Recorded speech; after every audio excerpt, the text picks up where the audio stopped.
અત્યારે હિંમતનગર ભરતભાઈ ભુવાજી વડનગર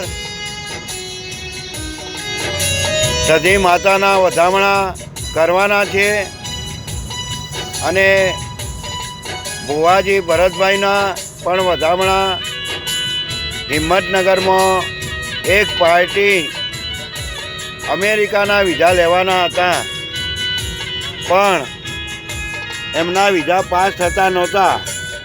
ત્યારે એમને મંદિરે આવી મા સધી માતાની અરજ મૂકી અને એમના પુત્રને વિઝા અમેરિકાના મળી ગયા. તેથી અમારા વધામણા હિંમતનગર એક પટેલ ભાઈના ત્યાં અમે જઈ રહ્યા છીએ અને અમારા સ્વાગતને મા સધી માતાના વધામણા કરશે. એ જ અસ્તુ. પટેલ વિનોદભાઈ વડનગર.